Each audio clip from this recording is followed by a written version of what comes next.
കർത്താവിന് മഹത്വം. എല്ലാ സഹോദരങ്ങൾക്കും യേശുക്രിസ്തുവിൻ്റെ അനുഗ്രഹിത നാമത്തിൽ ക്രിസ്തീയ വന്ദനത്തെ അറിയിക്കുന്നു. ഒരു ദിവസം കൂടെ അവിടുന്ന് ദാനമായി നൽകിയല്ലോ. അവിടുത്തെ ദൈവം വിശ്വസ്തതയും ഓർത്ത് നന്ദി നിറഞ്ഞ ഹൃദയത്തോടെ നമുക്ക് ദൈവത്തിന് സ്തോത്രം ചെയ്യാം. ഈ ദൈവം എന്ന് വന്നേക്കും നമ്മുടെ ദൈവമാണ്. ജീവപര്യന്തം വഴി നടത്താൻ ശക്തനായിരിക്കാൻ അവിടുത്തെ ബലമുള്ള കരങ്ങളിൽ താണിരിക്കാം. ആയുസ്സിനും ആരോഗ്യത്തിനും ബലത്തിനും സൗഖ്യത്തിനും കുടുംബജീവിതത്തിനും തലമുറകൾക്കും എല്ലാത്തിനായും നമുക്ക് നന്ദിയോടെ സ്തോത്രം ചെയ്യാം. വീഴാതെ വണ്ണം നമ്മെ സൂക്ഷിച്ച് അവിടുത്തെ മഹിമാസന്നദ്ധിയിൽ കളങ്കമില്ലാതെ അനന്തത്തോടെ നിർത്താൻ കഴിവുള്ള ദൈവത്തിൻ്റെ പാദപീഠത്തിങ്കൽ നമുക്ക് സമർപ്പിച്ചു കൊടുക്കാം. യഹോവയായ ദൈവം സൂര്യനും പരിചയമാകുന്നു. നേരോടെ നടക്കുന്നവർക്ക് അവിടുന്ന് ഒരു നന്മയ്ക്കും മുടക്കം വരുത്തില്ല.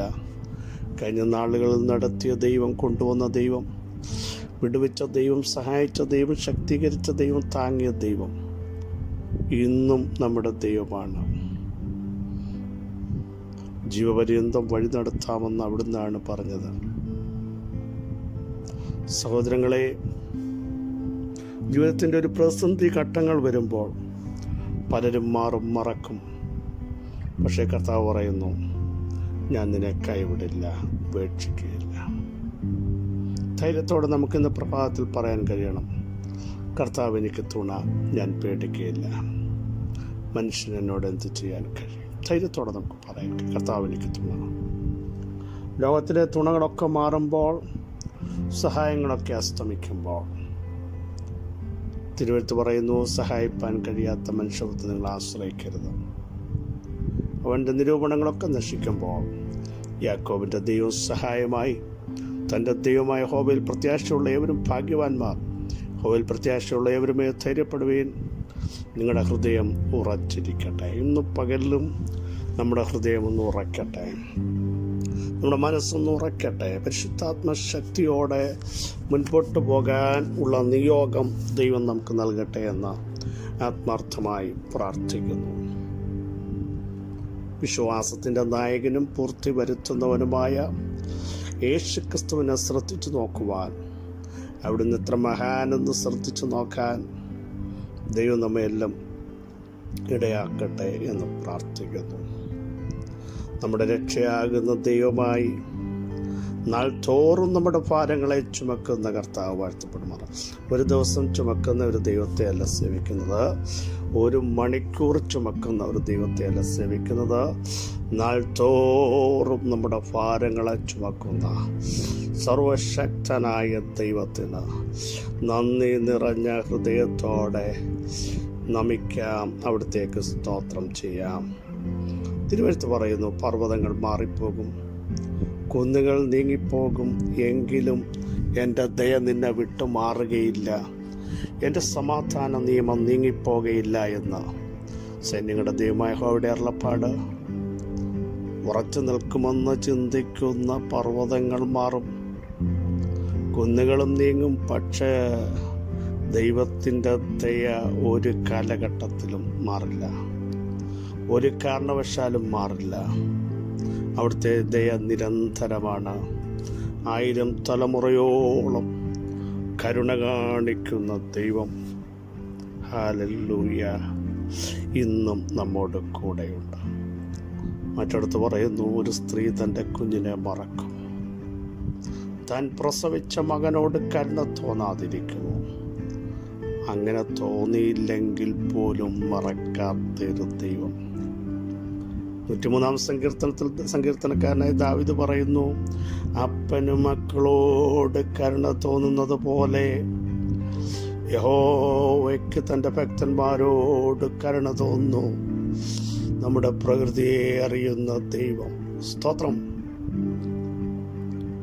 ഇഷ്ടയെന്നും അനിഷ്ടയെന്നും ലോകം പറഞ്ഞതിനെ ഇഷ്ടയാക്കി മാറ്റുന്ന, ചേർത്ത് പിടിക്കുന്ന ദൈവത്തിൻ്റെ മഹാസ്നേഹവും കരുണയും കരുതലും ഓർത്ത് ഇന്ന് പ്രഭാതത്തിലും നന്ദി നിറഞ്ഞ ഹൃദയത്തോടെ നമുക്ക് സ്തോത്രം ചെയ്യാം.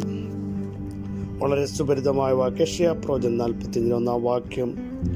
യഹോവ തൻ്റെ അഭിഷിക്തനായ കോരശിനോട് ഇപ്രകാരം അരുളി ചെയ്യുന്നു, അവന് ജാതികളെ കീഴടക്കി രാജാക്കന്മാരുടെ അരക്കച്ചകളെ അഴിക്കേണ്ടതിനും കഥകൾ അവന് തുറന്നിരിക്കേണ്ടതിനും വാതിലുകൾ അടയാതിരിക്കേണ്ടതിനും ഞാൻ അവൻ്റെ വലങ്കയ്ക്ക് പിടിച്ചിരിക്കുന്നു. ഒന്ന് ഇവിടെ നോക്കൂ, കോരഷ് അതിൻ്റെ ലാസ്റ്റ് ഭാഗം 44 കോരഷ് എൻ്റെ ഇടയൻ.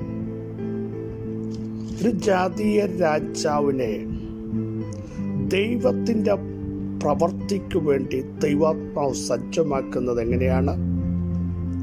അവനെ അഭിഷേകത്താൽ ആത്മശക്തിയാൽ അനോയിന്റ് ചെയ്ത് പുറത്തു കൊണ്ടുവരുന്ന ഒരു തലം. ശ്രദ്ധിക്കണമേ, കോരഷ് എൻ്റെ ഇടയനെന്ന് പറയുമ്പോൾ ദൈവം പറയുന്നു അവൻ എൻ്റെ ഹിതമൊക്കെയും നിവർത്തിക്കും.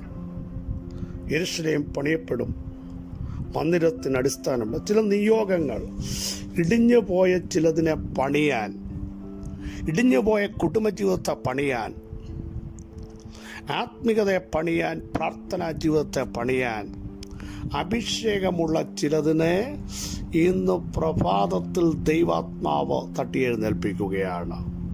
സ്തോത്രം. പാരമ്പര്യമൊന്നും പറയാനില്ല. കോരഷ് ഒരു ജാതീയ രാജാവാണ്, പക്ഷേ പാരമ്പര്യമൊന്നും പറയാനില്ലാത്ത, എക്സ്പീരിയൻസ് ഇല്ലാത്ത ചിലതിനെ ദൈവാത്മാവ് യൂസ് ചെയ്യാൻ പോകുകയാണ്.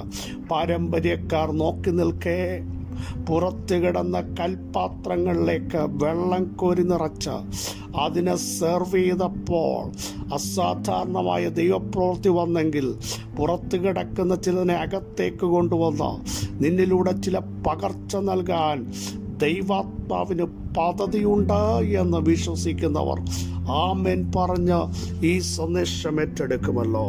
ഇവിടെ നോക്കൂ, യെരൂശലേം പണിയാൻ, ദൈവത്തിൻ്റെ ഹിതം നിവർത്തിക്കാൻ, മന്ദിരത്തിന് അടിസ്ഥാനമിടാൻ 3 കാര്യങ്ങൾ വളരെ ശ്രദ്ധേയമാണ്. അതിലേക്ക് പ്രവേശിക്കുന്നില്ല. അതിനു വേണ്ടി ദൈവം കോരശിനെ അഭിഷേകം ചെയ്യുക.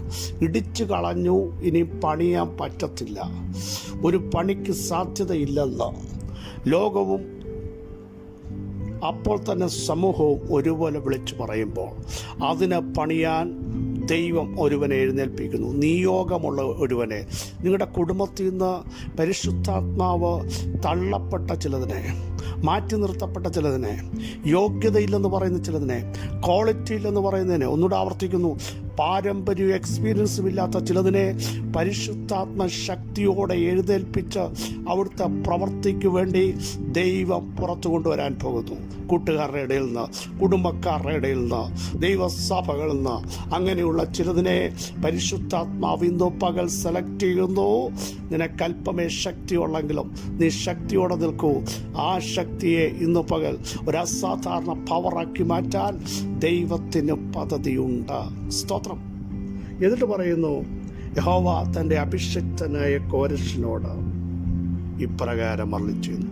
അഭിഷേകമുള്ളവനോട് ഒരരുളപ്പാടുണ്ട് കേട്ടോ.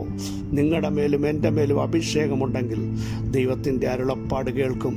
ദൈവത്തിന് എന്താണ് സംസാരിക്കാനുള്ളത്, നീ ചെയ്യേണ്ട പ്ലാൻ, നീ ചെയ്യേണ്ട വിഷയങ്ങൾ, മുൻപോട്ട് പോകുന്ന വഴികൾ, ഇതെല്ലാം നിനക്ക് വെളിപ്പെടുത്തും. ഒരരുളപ്പാട് ഇന്ന് പകലിലും വെളിപ്പെടുക. ഈ പകൽ ചെയ്യേണ്ട വിഷയത്തിന്മേൽ നിയോഗമുള്ളവനെ, അഭിഷേകമുള്ളവനെ തള്ളിക്കളയാതെ ദൈവിക പ്രവൃത്തിയിലേക്ക് നടത്തിക്കൊണ്ടുവരാൻ, അതിലേക്ക് എത്തിക്കാൻ ദൈവത്തിൻ്റെ അരുളപ്പാട്. ഇവിടെന്താ അരുളപ്പാട്? ഹല്ലേലൂയ.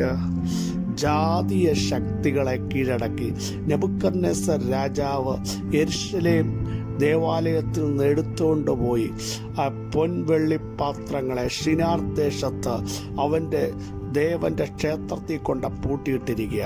അങ്ങനെയുള്ള ജാതീയ ശക്തിയുടെ ഹുങ്കാരങ്ങൾ ചിലതിനെ പൂട്ടിയിട്ട പുറത്തു കൊണ്ടുവരാൻ കഴിയാതെ അടച്ചിട്ടതിനെ കീഴടക്കാൻ ഒരധികാരം. പ്രിയരെ, ആർക്കുമില്ലാത്തൊരു ആത്മീക അധികാരം. നാളുകളായി പൂട്ടപ്പെട്ട് പുറത്തിറങ്ങാൻ കഴിയാതെ, പുറപ്പെടുവാൻ കഴിയാതെ ഒതുക്കപ്പെട്ട ചിലതിനെ പുറത്തു കൊണ്ടുവരണമെങ്കിൽ ചില ജാതീയ ശക്തികളെ, അന്ധകാര വെല്ലുവിളികളെ, പാരമ്പര്യങ്ങളെ കീഴ്പ്പെടുത്തുവാൻ നിങ്ങളുടെ മേലൊരു അഭിഷേകം ദൈവാത്മാവ് പകരുന്നു. അടുത്ത ശ്രദ്ധിക്കണമേ, രാജാക്കന്മാരുടെ അരക്കച്ചകൾ, അത് അധികാരത്തെയാണ് കാണിക്കുന്ന അരക്കച്ച. അധികാരത്തിൻ്റെ ശക്തികളെ, ഒന്നുകൂടി പറഞ്ഞാൽ രാജാക്കന്മാർ ബന്ധിച്ചതിനെ അഴിക്കാൻ ഈ പകൽ നിയോഗമുള്ളവർ നിങ്ങളുടെ കുടുംബങ്ങൾ എഴുന്നേൽക്കട്ടെ. ആ സഹോദര, നിന്റെ മേൽ വ്യാപരിക്കുന്ന ദൈവശക്തിയാൽ അധികാരങ്ങൾ ബന്ധിച്ചതിനെ അഴിച്ചുവിടാൻ സഹോദരി, നിന്റെ മേൽ ആ ശക്തി ഇന്ന് പകൽ വ്യാപരിക്കുകയാണ്. നിങ്ങളുടെ പ്രാർത്ഥനാ മുറിയിൽ ഈ പകൽ ചില അധികാരങ്ങൾ ബന്ധിച്ചതിനെ, നിയമങ്ങൾ ബന്ധിച്ചതിനെ, രാജ്യങ്ങൾ ബന്ധിച്ചതിനെ, പാരമ്പര്യങ്ങൾ ബന്ധിച്ചതിനെ അഴിക്കാൻ ഒരു നിയോഗം അഭിഷേകമുള്ളവന് ദൈവാത്മാവ് കൈമാറുകയാണ്. ഹല്ലേലൂയ. അടുത്തത്, അടയ്ക്കപ്പെട്ട കഥകൾ തുറക്കേണ്ടതിന്, തുറന്ന വാതിൽ അടയാതിരിക്കേണ്ടതിന് ഞാൻ നിന്നെ വലം കൈക്കുക. കണ്ടോ, എത്ര കാര്യങ്ങളോ പറഞ്ഞ. 1 കീഴടക്കുക, 2 അഴിക്കുക, 3 കഥകൾ തുറക്കുക, 4 വാതിലടയാതിരിക്കുക. അരുളപ്പാട് ഇതിനാ വന്നത്. മനസ്സിലായോ? ഈ അരുളപ്പാട് ഇന്ന് പകൽ ചില കുടുംബങ്ങളിൽ വരികയാണ്.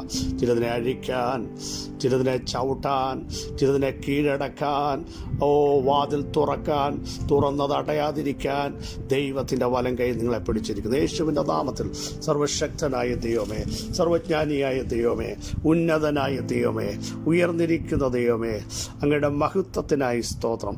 ഈ ബലത്തോടെ ഞങ്ങൾ ചെന്ന് നാളുകൾ അടയ്ക്കപ്പെട്ട ചില വാഗ്ദത്തങ്ങളെ പുറത്തെടുപ്പിക്കാനുള്ള ആത്മിക കരുത്തും കൃപയും ഇന്നു പകൽ ഞങ്ങളുടെ മേൽ വെളിപ്പെടുത്തി സ്വർഗമാതിരിച്ചിരിക്കാൻ സ്തോത്രം. ഈ ബലത്തോടെ, ഈ ശക്തിയോടെ അവിടെ ഞങ്ങളെ നയിക്കുന്നതിനായി സ്തോത്രം. സകല മഹത്വം അങ്ങേക്ക് യേശുവിൻ നാമത്തിൽ തന്നെ. ആമേൻ, ആമേൻ. നിയോഗമുള്ള ചിലതിനെ പരിശുദ്ധാത്മാവ് ശക്തമായി ഉപയോഗിക്കുന്നു, ബലത്തോടെ ഉപയോഗിക്കുന്നു. ചില അധികാരങ്ങളുടെ ശക്തികളെ അഴിച്ച് പുറത്തു കൊണ്ടുവരാൻ, ചിലതിനെ കീഴടക്കാൻ, ചിലതിൻ്റെ മേൽ നിയോഗം കൈമാറാൻ, അടഞ്ഞതിനെ തുറക്കാൻ ദൈവാത്മാവിൻ്റെ വലിയ പ്രവൃത്തി നിങ്ങളുടെ മേൽ വെളിപ്പെടുത്തുന്നു. ഈ വചനങ്ങളാൽ അവന് സഹായിക്കട്ടെ. ക്രിസ്തുവിൽ നിങ്ങളുടെ സഹോദരൻ പാസ്റ്റർ ബിജു മാത്യു.